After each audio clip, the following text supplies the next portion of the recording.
이번 주 금요일인 7월 26일에 2024년 파리 올림픽 개막식이 열립니다.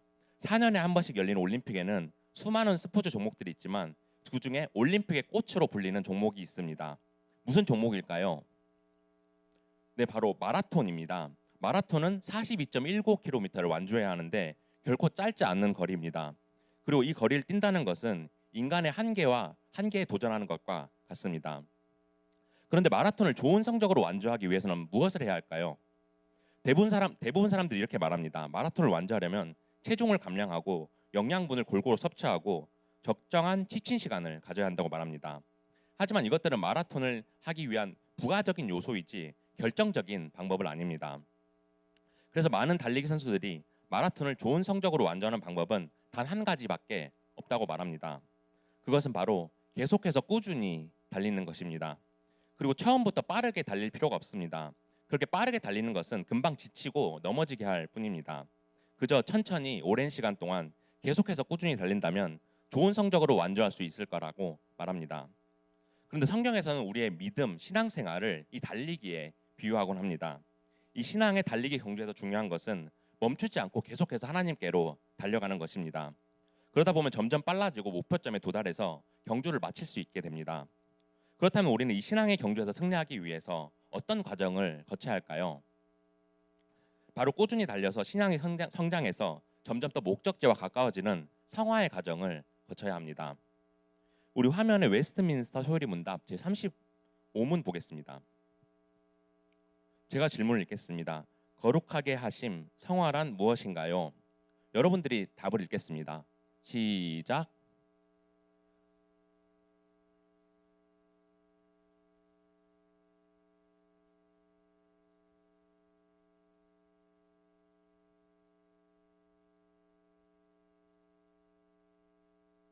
네, 우리는 그동안 구원의 사정 9단계를 통해서 이 구원의 과정이 하나님의 주권으로 행하시는 일이라는 것을 살펴보았습니다. 그렇게 하나님께서 우리를 택하시고 부르시고 믿게 하시고 우리를 자녀로 삼으셨습니다. 그리고 이제 하나님의 자녀인 우리가 최선을 다해서 거룩한 삶을 살게 하십니다. 그렇게 우리를 인생 전체에 걸쳐서 거룩하게 하시는 것이 바로 구원의 서정 7단계인 성화입니다. 거룩하게 하심에서 거룩한이라는 뜻의 형용사는 헬라어로 하기오스입니다. 이 단어의 본래 의미는 구별되어 하나님을 섬기기 위해서 봉헌한다라는 뜻입니다. 따라서 우리가 거룩하게 된다는 것은 세상에서 따로 구별되어 세상의 욕심으로부터 자신을 구별하고 하나님의 순수함에 참여한다라는 의미가 됩니다. 또 성화는 헬라어로 하기아스 모스라고 말하는데 이 단어는 성경 전체에서 총 10번 나옵니다. 우리 데살로니가 후서 2장 13절 보겠습니다. 주께서 사랑하시는 형제들아 우리가 항상 너희에 관하여 마땅히 하나님께 감사할 것은 하나님이 처음부터 너희를 택하사 성령의 거룩하게 하심과 진리를 믿음으로 구원을 받게 하심이니. 여기서 거룩하게 하심 즉 성화라는 단어가 바로 하기아스 모스로 쓰였습니다. 이 단어는 윤리적인 순결을 나타내는 것입니다. 즉 우리가 살아가면서 세상에서 법률과 도덕에 위반되는 음란한 죄나 이웃을 해하는 죄에서 멀리하라는 것입니다. 그리고 이것은 윤리적인 순결뿐만 의미하는 것이 아니라 죄로부터 분리되라는 개념도 포함됩니다. 즉 모든 불순하고 타락한 죄에서 영이 분리되고 또 육신과 마음이 죄를 초래하는 욕망으로부터 분리되라는 것입니다. 왜냐하면 우리는 보통 행동으로 죄를 짓게 되지만 마음으로 죄를 지을 때도 많기 때문입니다. 그런데 이 성화의 개념은 로마 카톨릭과 우리 개혁주의 교회가 많이 다릅니다. 로마 카톨릭은 세례받기 이전에 지은 죄는 세례받을 때 씻겨지고 세례받은 이후에 지은 죄는 속죄와 선행이 필요하다고 말했습니다. 그리고 그들은 세례받은 이후 범한 죄는 가벼운 죄일 경우에는 성찬식에 의해서 제거되고 무거운 죄일 경우에는 고해성사에 의해서 제거된다고 말했습니다. 그리고 이러한 성화에 대한 그들의 잘못된 이해는 역사적으로 율법주의, 성례주의, 금욕주의 같은 잘못된 가르침을 계속해서 만들어내었습니다. 그리고 카톨릭 사제들이 정치에 개입함으로써 부패하고 타락하게 만들었고 또 카톨릭 신자들이 과도한 금욕주의 생활을 하도록 만들었습니다. 그리고 칭의와 성화는 구별되는 것인데도 그들은 구분하지 못하고 이 둘을 혼동하기도 했습니다. 하지만 성화에 대한 명확한 개념은 이미 초대 교회의 위대한 교보였던 어거스틴 최초로 발견했고 이를 발전시켰습니다. 이 사실은 중세 교회에 결정적인 영향을 주었고 칭의와 성화를 구분하게 했습니다. 그래서 인간은 전적으로 타락하고 부패했기 때문에 성화를 통해서 새롭게 되어야 한다고 어거스틴은 주장했습니다. 따라서 이 성화의 개념을 로마 카톨릭은 완전히 잘못 이해하고 있었습니다. 그래서 이것을 깨달은 신학자들이 중심이 되어서 종교 개혁이 일어났습니다. 그리고 종교 개혁자들은 로마 카톨릭이 구별하지 못했던 칭의와 성화의 개념을 명확하게 구분했습니다. 따라서 칭의란 하나님의 은혜로 우리에게 인간에게 주어지는 단번에 주어지는 법정 선언이고 인간의 신분에 영향을 주는 것입니다. 그리고 성화란 칭의를 받은 신자가 다시 태어나 내면이 성령의 도우심으로 점차 변화되는 것입니다.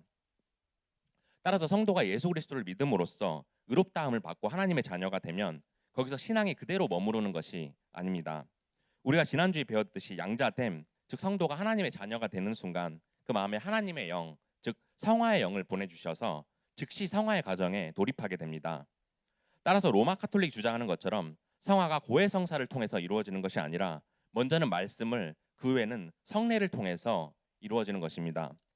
여기서 성례는 세례식과 성찬식을 말하는 것입니다. 그러므로 성화는 말씀과 성례를 통해서 성령님이 우리를 죄로부터 점차 해방시키고 우리가 거룩해져서 선행을 행할 수 있도록 하십니다. 따라서 우리가 하나님의 값없는 은혜로 칭의와 양자됨의 과정이 있고 이어서 성화의 과정을 통해 거룩해져서 하나님과 우리가 협력하게 되는 것입니다. 따라서 개혁주의를 따르는 우리는 확실하게 구분할 수 있어야 합니다. 칭의는 우리가 오직 예수 그리스도를 믿음으로써 받았고 한 번에 이루어진 법정 선언입니다.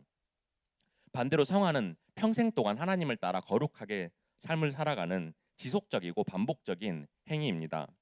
왜냐하면 우리는 원죄로 인해서 하나님의 형상이 파괴되어 하나님의 속성인 거룩한 성품을 잃어버렸기 때문입니다. 그래서 파괴된 그 하나님의 형상을 지속적으로 회복해가는 과정이 바로 성화인 것입니다. 우리 오늘 본문 10절 보겠습니다. 본문 10절 보겠습니다. 우리 함께 읽겠습니다. 시작. 새 사람을 입었으니 이는 자기를 창조하신 이의 형상을 따라 지식에까지 새롭게 하심을 입은 자니라. 예수님을 영접한 사람은 예수님의 생명을 따라 이제 새 사람을 입게 됩니다. 그렇게 옛사람에게서 벗어나게 되는 것입니다. 그리고 창조하신 이의 형상을 따라 지식에까지 새롭게 됩니다. 따라서 하나님의 형상을 따라 우리의 전인격, 즉 우리가 가지고 있는 인격의 전체가 변화되는 것입니다. 그리고 오늘 살펴볼 골로새서는 AD 61년경 사도 바울이 로마 감옥에서 수감 생활을 하고 있을 때 골로새 교회에 쓴 편지입니다. 당시 골로새 교회는 영지주의와 율법주의가 성행했습니다. 특히 영지주의자들은 예수님이 이 땅에 오신 하나님이라는 사실을 부인함으로써 예수님의 신성을 무시했습니다. 이에 사도 바울은 예수 그리스도의 신성에 대해서 언급하면서 오직 그리스도를 믿음으로써 구원받는 사실과 구원받는 성도들이 이제 그리스도와 연합된 삶을 살아야 한다고 말합니다. 그렇게 하나님을 기쁘시게 하는 거룩한 생활이 무엇인지 골로새 교회 성도들에게 가르쳤습니다. 그러면 오늘 본문을 통해서 바울이 말하는 하나님이 보시기에 거룩한 삶이 무엇인지 살펴보기를 원합니다. 그래서 우리가 칭의를 받고 하나님의 자녀로 특권을 누리는 삶을 살게 되었지만 이 사실에는 언제나 책임이 따른다는 사실을 기억하기를 원합니다. 그래서 하나님의 자녀답게 그분의 거룩함을 닮아가는 저와 여러분들이 되기를 축복합니다. 첫째로 성화는 하늘의 표대를 둔 것입니다. 바울은 그리스도와 연합한 성도는 옛사람이 그리스도와 함께 십자가에 못 박아 죽었다고 말합니다. 그렇게 그리스도의 부활과 함께 새 사람을 입었고 그리스도가 재림하실 때 영광스러운 자리에 함께 선다고 말합니다. 그래서 성도들이 이 세상에서 천국의 백성으로서 하나님 나라에 합당한 거룩한 삶을 살 것을 말합니다. 오늘 본문 1절 2절 보겠습니다. 우리 함께 읽겠습니다. 시작. 그러므로 너희가 그리스도와 함께 다시 살리심을 받았으면 위의 것을 찾으라. 거기는 그리스도께서 하나님 우편에 앉아 계시느니라. 위의 것을 생각하고 땅의 것을 생각하지 말라. 1절에 살리심을 받았으면의 뜻은 성도가 과거에 한번 살리심을 받은 것을 말합니다. 이것은 성령 세례를 받은 것을 의미합니다. 즉 하나님께 죄를 고백하고 그리스도를 영접했을 때 옛것은 죽고 새로운 생명으로 다시 태어난 것을 말합니다. 그리고 이것이 전적으로 하나님의 은혜임을 말합니다. 이어서 위의 것을 찾으라라는 것은 거듭난 성도들의 삶의 방향을 제시하는 것입니다. 왜냐하면 하나님의 구원을 입은 성도들이 완전히 성화되어 이미 하늘나라에 가 있는 것은 아니기 때문입니다. 따라서 우리는 여전히 이 세상 가운데 있고 우리가 하늘에 속한 자로 방향을 하늘에서 누릴 영생에 둬야 한다고 말합니다. 여기서 찾다는 헬라어 동사로 제테오인데 얻으려고 애쓰다, 목표로 삼다, 기회를 얻고자 노력하다라는 뜻을 가지고 있습니다. 따라서 이건 인간의 의지와 방향을 나타내는 단어입니다. 그래서 위를 향하여 가려는 의지를 가지고 올바른 방향으로 가라는 것입니다. 즉 하늘나라에 들어가는 것이 자연적으로 되는 것이 아니라 표대를 하늘나라에 두고 그곳에 온전하게 도착하기 위해서 노력해야 된다는 것입니다. 또 1절에 거기는 그리스도께서 하나님 우편에 앉아 계시느니라, 이 말은 예수 그리스도께서 하늘의 영광과 권세를 가지고 계심을 나타내는 것으로 성도들이 위의 것을 찾아야 하는 이유가 됩니다. 즉 하늘나라는 그리스도께서 계신 성도들의 종착지이기 때문에 우리가 부단히 위를 향해서 나아갈 것을 노력해야 하는 것을 말합니다. 그리고 그것은 우리가 부활한 이후에 있게 될 곳이고 또한 이미 부활하고 승천하셔서 예수님이 우리를 기다리고 계시는 곳입니다. 2절을 보면 위의 것을 생각하라라고 또 한 번 말합니다. 여기서 생각하다는 헬라어 동사인 프로네오로 쓰였는데 이는 마음을 주다라는 의미도 가지고 있습니다. 따라서 우리가 위의 것을 단순히 머리로 생각하는 것이 아니라 우리가 마음을 하늘에 둠으로써 목적과 동기를 가지고 나아갈 것을 말합니다. 그리고 이 하늘과 땅의 공간적 차이는 구약 성경에서 여러 번 언급되고 있습니다. 즉 땅은 죽음과 어둠을 의미하는 것이고 하늘은 생명과 빛을 의미하는 것입니다. 따라서 윗세상 즉 하늘의 개념은 유대인들 사이에서 일반적인 것이었고 그들이 지금 살고 있는 이 땅은 아랫세상이고 앞으로 오게 될 하나님의 나라가 바로 윗세상이라는 개념을 가지고 있었습니다. 따라서 위의 것을 찾는다는 것은 우리가 궁극적으로 하나님의 나라에 속하게 되는 것을 말합니다. 그렇게 다가올 시대와 새 시대에 하늘의 보좌 우편에 계신 예수 그리스도에게 우리가 참여하게 될 것을 말합니다. 그러므로 위의 것, 곧 하늘나라는 우리가 함께 일으키심을 받은 예수님을 중심으로 하는 곳입니다. 따라서 하늘나라의 최고 권세 자리에 예수님이 계시기 때문에 어떤 악한 세력도 우리가 그곳으로 나아갈 것을 막을 수는 없습니다. 그래서 우리의 방향과 표대는 온전히 위의 것을 향해야 하고 목표를 하늘의 중심에 계시는 예수님에게 두어야 하는 것입니다. 우리 오늘 본문 3절 4절 보겠습니다. 우리 함께 읽겠습니다. 시작. 이는 너희가 죽었고 너희 생명이 그리스도와 함께 하나님 안에 감추어졌습니다. 우리 생명이신 그리스도께서 나타나실 그때 너희도 그와 함께 영광 중에 나타나리라. 3절에 너희가 죽었다는 것은 옛것이 죽어서 골로새 성도들이 악한 세력에서 해방된 것을 말합니다. 그렇게 그리스도께서 죽으시고 부활하심으로써 사망의 권세를 굴복시키신 그 놀라운 역사를 말하는 것입니다. 그렇게 그리스도와 함께 옛 질서는 죽었고 그분과 함께 일으키심을 받아서 그들이 부활하게 될 하늘나라를 말하는 것입니다.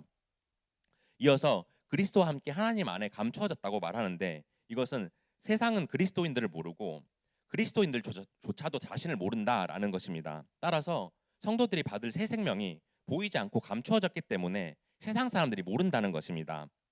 그런데 성도들이 그분과 함께 이미 죽었기 때문에 그분과 함께 새 생명으로 부활하게 될 것을 말합니다. 그리고 4절에서 예수 그리스도가 재림하실 때 그 누구도 아직 보지 못한 비밀스럽게 감춰졌던 그 사실이 마침내 드러낼 것을 말합니다. 그렇게 부활하시고 하늘로 승천하신 그리스도께서 이 땅에 영광을 나타내시고 성도들도 부활해서 그 영광에 참여하게 될 것을 말합니다. 우리 빌립보서 3장 14절 보겠습니다. 표대를 향하여 그리스도 예수 안에서 하나님이 위에서 부르신 부름의 상을 위하여 달려가노라. 표대는 헬라어로 스코포스인데 마라톤 경주의 최종 결승점을 나타내는 말입니다. 마라톤의 유래는 기원전 490년 그리스와 페르시아의 전투에서 비롯되었습니다. 이 전투에서 그리스가 승리했는데 한 군인이 이 승전 소식을 그리스의 아테네까지 뛰어가서 전한 후에 쓰러져 죽게 되었습니다. 이 사실에 이 군인의 공로를 기리는 의미에서 올림픽 종목으로 채택되었습니다. 그리고 성경에서 말하는 이 표대는 최종 정착점을 의미하는 것이고 이것은 곧 하늘나라를 의미합니다. 그렇게 우리가 그리스도 예수 안에서 하나님이 위에서 부르실 하늘의 표대로 삼아야 한다고 말합니다. 따라서 예수 그리스도를 믿고 그분의 부활을 함께 누리게 될 우리가 이제 하늘에 소망을 두어야 하는 것입니다. 그렇게 하늘의 천국 백성으로서 하나님 나라에 합당한 거룩한 삶을 살아가는 저와 여러분들이 되기를 축복합니다. 둘째로 성화는 땅의 것과 단절되는 것입니다. 오늘 본문에서는 하늘의 표대를 두고 살아야 한다고 말한 뒤에 이제 그리스도인의 삶이 구체적으로 어떻게 변화되어야 하는지를 말합니다. 그렇게 그리스도와 연합되어 새 사람을 입게 된 성도들이 이제 생활 속에서 버려야 할 것들과 죄에서 완전히 단절돼야 할 것을 말하고 있습니다. 오늘 본문 5절에서 8절 보겠습니다. 우리 함께 읽겠습니다. 시작. 그러므로 땅에 있는 지체를 죽이라. 곧 음란과 부정과 사욕과 악한 정욕과 탐심이니 탐심은 우상 숭배니라. 이것들로 말미암아 하나님의 진노가 임하느니라. 너희도 전에 그 가운데 살 때에는 그 가운데서 행하였으나 이제는 너희가 이 모든 것을 벗어버리라. 곧 분함과 노여움과 악의와 비방과 너희 입에 부끄러운 말이라. 5절에서 땅에 있는 지체는 우리의 육신을 말하는 것이 아니라 옛사람이 가지고 있었던 죄의 본성을 가리킵니다. 따라서 그 죄의 본성을 결단력 있게 제거하라는 것입니다. 그리고 그 죄들은 음란과 부정, 사욕과 정욕과 탐심이라고 말합니다. 여기서 음란은 결혼 외에 불법적인 성관계 그리고 비정상적인 성행위, 즉 동성애를 지칭하는 것입니다. 또 부정은 정직하지 못하고 세상의 도덕과 윤리를 지키지 않는 것을 말합니다.